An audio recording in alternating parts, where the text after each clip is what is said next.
In today's video, I'm going to teach you how to connect HubSpot with Webflow. By the end, your Webflow site will be linked to your HubSpot account, so you can manage contacts and data without any manual work. I'll walk you through the exact clicks, explain what each screen means, and share a few quick tips to keep things smooth. Start by opening your site in the Webflow editor.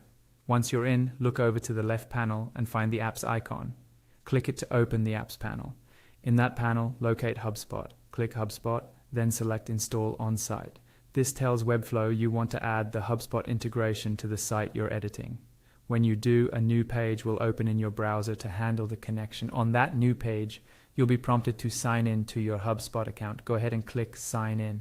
If you use Google to log in to HubSpot, you can pick Sign In with Google and choose the account that's already signed in, or enter your details as usual. If your account uses two-factor authentication, complete that step too. After you're signed in, HubSpot will show you any accounts or portals you have access to. Choose the HubSpot account you want to connect to this Webflow site and click Choose Account. Next, you'll see a permission screen that lists what access Webflow will have in HubSpot. Take a moment to review this. This is normal and required for the two platforms to talk to each other. When you're comfortable with the access, check the box to agree to the terms and privacy policy, then click Connect App. If you don't see the Connect button, scroll the page or make sure your browser isn't blocking pop-ups or third-party cookies. That's it. The connection is now established. You can return to the Webflow editor and, if needed, refresh the page to see the updated status in the Apps panel.